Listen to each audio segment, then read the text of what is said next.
Bon, salut les amis, on se retrouve aujourd'hui dans une nouvelle vidéo Hotboxing. Comment vous dire? Il y a pas longtemps, du coup, j'ai recommandé un échappement pour la voiture à 5e. Je vais vous le déballer là actuellement. Bon, je l'ai déjà ouvert sur la route parce qu'il fallait que je vérifie dedans, etc. Si j'avais bien tout reçu. Éventuellement, j'ai effacé l'adresse, etc. Parce que voilà. Je vais vous faire le déballage. J'ai commandé mon nouvel échappement et vous allez le découvrir avec moi en même temps. Moi, j'ai déjà vu un petit peu.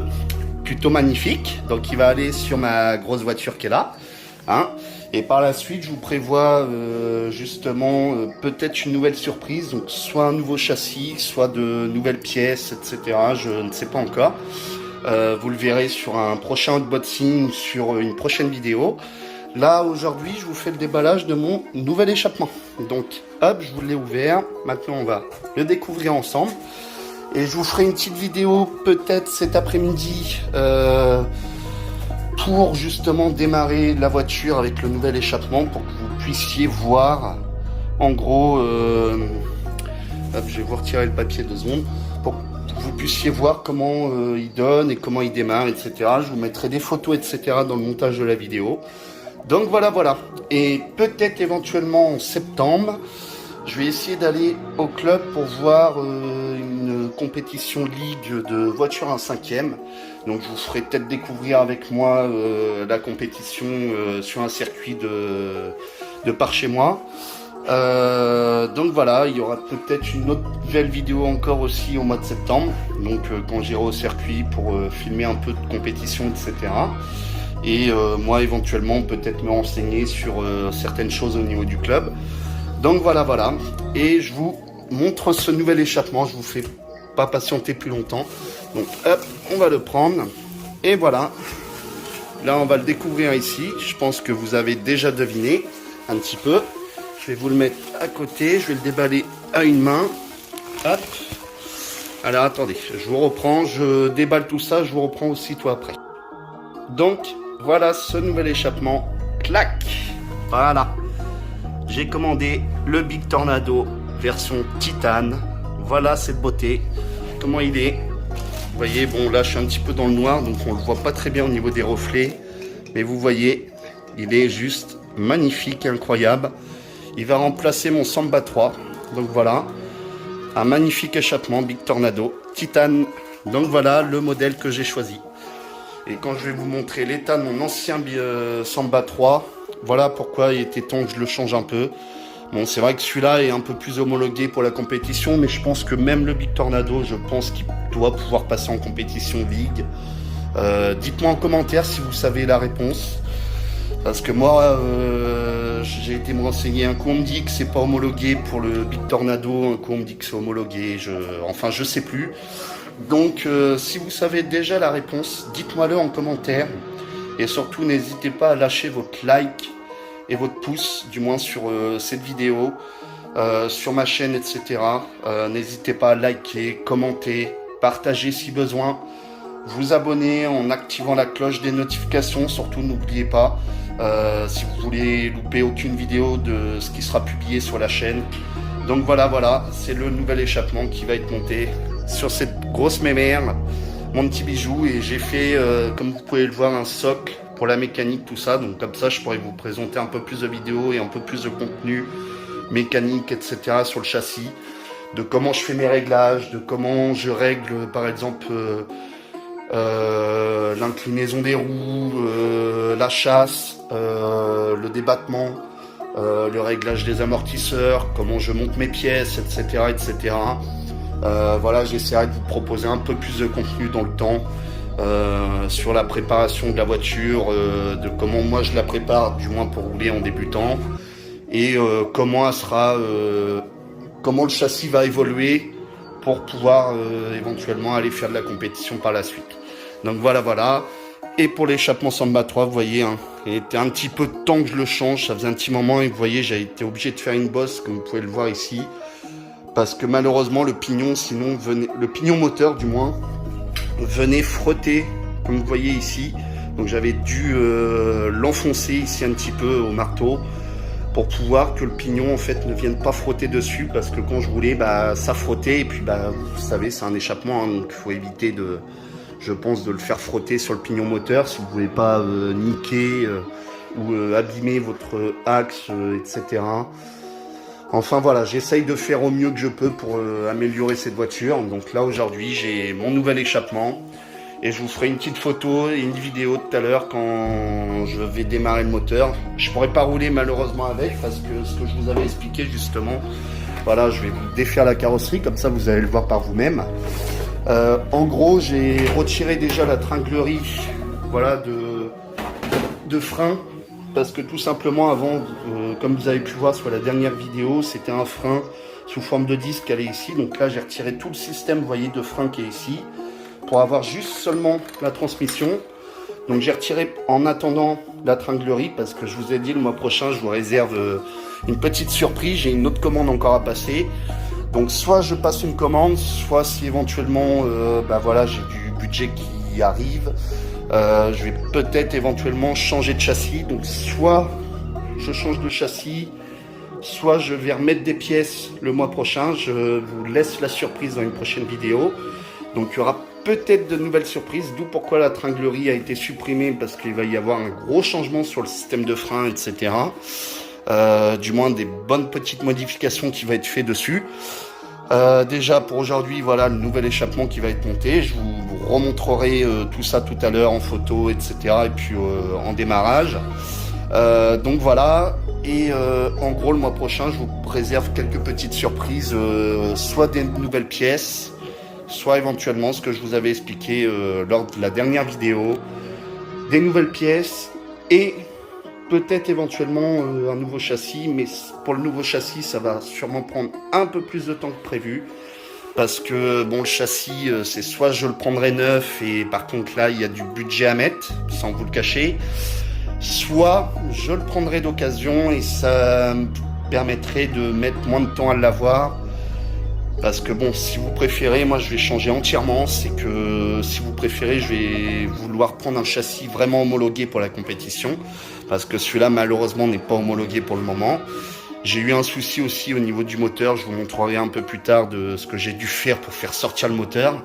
Donc j'ai un peu la fixation moteur qui est un peu foutue, du moins au niveau du châssis. C'est pas le moteur même, mais au niveau de la fixation châssis, je vais juste vous en faire un petit aperçu. Je sais pas si vous allez le voir. Voyez un petit peu là-bas, j'ai vraiment le châssis, voilà, qui a vraiment morflé. Je vais essayer de vous faire un aperçu, je ne garantis pas. Hop, vous voyez, j'ai dû, voilà, taper un petit peu au marteau pour éclater un peu le châssis, pour justement faire sortir le moteur, parce que tout simplement j'avais une vis, vous savez, c'est des vis en croix qui sont pas terribles pour le montage. Et j'ai une vis qui a foiré, et je vous explique pas la galère que j'ai eue à essayer de démonter tout le moteur pour bien nettoyer au propre le châssis, etc. Enfin, ça a été une vraie merde, sans trop être vulgaire dans la vidéo. Donc, il y a ce projet de changer éventuellement de châssis pour que ça soit homologué pour la compétition. Donc, moi, je partirai plus sur un châssis de GT et non un châssis Formule France, comme là, c'est le cas. Donc, ce que je pense que vous savez, hein, châssis Formule France, c'est tout plastique au niveau des transmissions, au niveau des trains avant, trains arrière, etc. Tout est en plastique, et que les GT, c'est tout en métal ou en carbone, etc. Donc c'est beaucoup plus évolutif et un peu plus homologué, parce que bon, sur les Formules France, d'après ce que j'ai compris, sur d'autres vidéos de personnes qui font du 1/5e, apparemment en Formule France, tout ce qui est transmission métal, etc., on n'a logiquement pas le droit, parce que c'est pas homologué pour la compétition. Et de toute façon, moi en gros, le châssis que j'ai, c'est un châssis FG. Mais vous savez, les anciennes générations, hein, comme vous pouvez le voir, c'est vraiment les anciennes. Donc celle-là, il n'est pas homologué du tout pour la compétition malheureusement. Donc je l'ai amélioré un petit peu pour m'entraîner au quotidien. Donc voilà. Et du coup, voilà, il y aura des petites surprises dans le temps qui vous sera préparé en prochaine vidéo. Donc voilà. Sur ce, on se dit dans une nouvelle vidéo et on se dit à la prochaine. Je vous laisse aller liker, partager et commenter cette vidéo surtout, hein. C'est très important pour savoir si le contenu vous plaît, savoir si ce que je mets sur la voiture vous plaît, etc. Savoir s'il n'y a pas d'autres vidéos que vous pouvez me proposer que je pourrais éventuellement faire pour vous. N'hésitez pas à commenter pour me dire ce que vous aimez sur la chaîne et ce que vous aimez pas. Il ne faut pas hésiter. Je suis pas quelqu'un qui va se fâcher parce que j'ai un mauvais commentaire ou quoi que ce soit. Voilà, mais juste dites-moi ce que vous en pensez. Voilà, donc je vous laisse aller partager, liker, commenter, vous abonner sur la chaîne et surtout n'oubliez surtout pas d'activer la cloche des notifications pour ne rien rater des nouvelles vidéos qui sortiront prochainement. Donc sur ce, je vous souhaite un bon week-end et on se dit à la prochaine dans d'autres vidéos. Allez, salut tout le monde!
Bon voilà les amis, hein.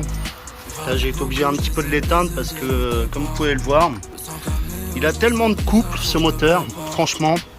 Il a un couple énorme depuis que j'ai mis là ce nouveau échappement, sachant que c'est déjà un moteur préparé en plus. Et vous voyez tellement de couple, j'ai carrément la vis du pignon moteur qui s'est desserré alors que j'ai mis du frein filet comme vous pouvez le voir. Et voilà, de toute façon bientôt il va y avoir du changement sur le châssis, il y aura peut-être un nouveau châssis aussi qui va arriver. Mais en tout cas, franchement cet échappement magnifique. Je vous fais en plusieurs vidéos, comme ça au moins je peux vous faire des beaux montages, etc. Mais voilà un petit peu l'échappement les amis. C'est un Big Tornado Titane. Donc vous voyez, j'ai dû faire pas mal de petites modifs. Parce que tout simplement, l'échappement est tellement large, etc. que vous voyez, le support carrosserie ici, j'ai dû le couper. Comme vous pouvez le voir, j'ai dû couper un peu pour pouvoir adapter l'échappement. Et j'ai dû mettre, vous voyez, une vis de serrage ici. Pour pouvoir venir fixer l'échappement parce que comme vous voyez le support en fait je sais pas si vous allez le voir un petit peu, il est un petit peu trop bas ou trop haut pour pouvoir venir fixer les petites fixations de l'échappement, mais vous voyez il tourne au quart de tour, hein, donc voilà, petite vidéo courte histoire d'expliquer un petit peu le moteur et puis les soucis que j'ai avec ce châssis, hein. De toute façon c'est un châssis qui n'est pas homologué, donc voilà le problème. Et de toute façon par la suite, soit le mois prochain comme j'ai expliqué au début, il y aura sûrement soit un nouveau châssis, soit de nouvelles pièces en attendant voilà, de pouvoir changer de châssis puis avoir un châssis homologué. Mais en tout cas voilà, je vous fais la vidéo du moteur qui démarre, où je l'éteins, etc. pour vous montrer qu'il fonctionne parfait. Et puis même si le réglage n'est pas optimal, parce que bon, moi je débute aussi dans le 1/5e, ça fait que 3 ans que j'en fais pour être franc avec vous. Donc voilà les amis, vous montrer un petit peu ce petit moteur, comment il tourne. Donc là, vous voyez, je l'ai éteint devant vous, je vais le rallumer pour que vous voyez. Hop. Hop. Vous voyez, il démarre vraiment au quart de tour, hein. Et puis bon, à une main, c'est pas évident. Et je sais pas si vous allez m'entendre avec le bruit du moteur, hein, donc voilà. Si je parle pas beaucoup, c'est normal.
Bon du coup voilà, et vous voyez le fait qu'il n'y a pas de frein, du coup la transmission continue de rouler, donc ça vous inquiétez pas. Donc voilà les amis, je vous fais tourner un peu le moteur. Et de toute façon, dit que j'aurai soit le nouveau châssis, soit les nouvelles pièces, vous la verrez rouler. Là c'est pour ça qu'en ce moment, les vidéos que je fais, les toutes dernières, etc. Je ne roule pas, je fais que démarrer le moteur et régler un peu le moteur. Tout simplement parce que bon, comme j'avais déjà expliqué dans d'autres vidéos, j'avais le souci, vous voyez, du frein le frein sur transmission qui était sous forme de disque avec une tringlerie ici. Franchement pas top parce que les vis, pignon moteur, etc. Là vous en avez encore un exemple, hein. Le moteur a tellement de coupe que même avec du frein filet pourtant fort, vous voyez, ça se dessert au niveau des vis. Donc d'où le projet, voilà, de changer de châssis parce que là le châssis franchement il commence à faire son temps un petit peu je pense. Et du coup j'ai des vis voilà, qui se desserrent de partout, enfin c'est le bordel. Le moteur est tellement coupleux et puis là avec l'échappement je vous explique même pas le couple, hein. J'ai à peine démarré le moteur, j'ai su tout de suite qu'il avait du couple. Donc voilà. Donc c'est pour ça que dans les vidéos que je fais que de le démarrer, de faire une vidéo qui l'est démarré, etc. Je fais des accélérations à la main. Malheureusement je peux pas encore rouler parce que vous vous doutez bien qu'un châssis comme ça, bien préparé, bien réglé, etc., ça peut aller très vite niveau vitesse. Donc comme il n'y a pas de frein dessus, j'évite de la faire rouler pour éviter que des gamins se la prennent dans les jambes ou quoi que ce soit, ou même que nous on se blesse, ou même qu'on casse la moindre pièce sur le châssis. Moi je vais attendre quand même d'avoir vraiment du frein de qualité, puis de meilleures pièces, voire un châssis de meilleure qualité. Donc voilà. Donc du coup je vous reprends un petit peu parce que j'ai eu un appel, donc j'ai dû couper la vidéo. Donc voilà, du coup le fait qu'il n'y ait pas de frein, parce que bon, le châssis ne convient pas, tout simplement il n'est pas homologué, il n'y a plus de frein dessus, donc tant qu'il n'y aura pas du frein, en gros je ne pourrai pas la faire rouler pour le moment, parce que bon, à la vitesse que ça va, quand c'est bien réglé, je pense que même des professionnels vous le diront, des pilotes pro, ça peut aller à une vitesse, ça peut varier en fait, ça dépend du moteur qu'on met dessus, de l'équipement, etc. Ça dépend du poids de châssis, ça dépend de l'équipement qu'on va y mettre, donc ça dépend de la cloche d'embrayage, de l'embrayage qu'on va y mettre, de la préparation moteur qu'il y a eu, du châssis, etc. C'est du moins de mon côté, moi c'est un châssis qui peut atteindre les 70, 80, voire un peu plus, voire jusqu'à 100 km/h quand le moteur est super bien réglé, donc qui est réglé vraiment minusculement. Comment vous expliquer, qu'il soit bien réglé correctement, quoi. Donc c'est un châssis qui peut atteindre avec un moteur préparé une vitesse de 80 voire 100 km/h, voire un peu plus de 100 si vraiment c'est bien réglé. Et encore, je vous parle de ça avec un embrayage préparé qu'il y a dessus, qui aurait dessus, c'est clair qu'on peut atteindre des vitesses de plus de 100 km/h. Donc sachant qu'on est sur un châssis là d'origine qui fait du 13-14 kg au grand maximum. Sur d'autres châssis, on va être sur des châssis entre 12 et 13 kg, 13,5 kg. En fait, ça va dépendre de ce qu'on met en équipement. De ce qu'on met en pièces détachées dessus, ça dépend si c'est une Formule France, une GT. Donc voilà, je vous retiendrai au courant par la suite de ce que je vais décider. Donc soit je vais mettre des nouvelles pièces en attendant, et peut-être une surprise, je vous montrerai ça dans la prochaine vidéo. Donc en attendant, je vous laisse admirer ce joli bruit de ce joli châssis 1/5e avec un moteur de 24 cm3. Si je dis pas de bêtises, redites-moi dans les commentaires. Je crois que c'est un moteur, vu que c'est un moteur de 24 cm3, donc G240 de chez MPR Factory. C'est un moteur qui a été préparé, tout ça. Si je dis pas de bêtises, il fait entre 2, 3, voire 4 chevaux. Si je dis pas de bêtises, c'est du moteur de temps, donc on a du mélange, etc. à faire. On le fait fonctionner au 98 sans plomb et du mélange de temps 100% synthétisé. Voilà, parce que bon, ça reste des moteurs quand même assez fragiles, donc la moindre poussière, le moindre goutte d'eau, quoi que ce soit qui rentre dans le moteur, on peut flinguer le moteur, donc il faut faire extrêmement attention à ça. Faire attention aussi au mélange qu'on met, parce que si on met au-delà de 3%, donc quand on dit du 3%, on va faire 3 ml d'huile, 30 ml d'huile, excusez-moi, 30 ml d'huile pour 1 litre d'essence 98 sans plomb, ou du 95 sans plomb, mais le plus préconisé c'est du 98 sans plomb. Et puis après, c'est du mélange d'huile de motocross, style Motorex, ou de l'huile de kart, mais en 100% synthétisé, en 3%, moi je le mets. Il n'y a que pour le rodage, je vais être franc, j'ai mis 4% le temps du rodage, et après je l'ai passé en 3%. Mais le prochain moteur, de toute façon, si je change de châssis, je vais mettre un nouveau moteur dessus sur le prochain châssis que je risque d'avoir. Si je change éventuellement de châssis, je vais y mettre un nouveau moteur. Mais là, cette fois-ci, je ne referai pas l'erreur de me faire en 4% pour le rodage. Je le mettrai direct en 3% dès le départ. Et au moins, on sera tranquille. Je ferai correctement un peu mieux le rodage. Parce que bon, depuis, j'ai acquis pas mal de nouvelles compétences sur le moteur. Je sais comment il fonctionne, et donc voilà. Donc sur ce, je vous invite à aller liker, partager, commentez surtout la vidéo pour savoir si vous aimez le contenu ou pas, la qualité de ce que je propose. N'hésitez pas à aller vous abonner, activer la cloche des notifications pour ne louper aucune vidéo des prochaines vidéos qui vont sortir. Donc voilà, on se dit bon week-end à tous et je vous laisse admirer ce bruit. Allez, salut les amis et à plus tard.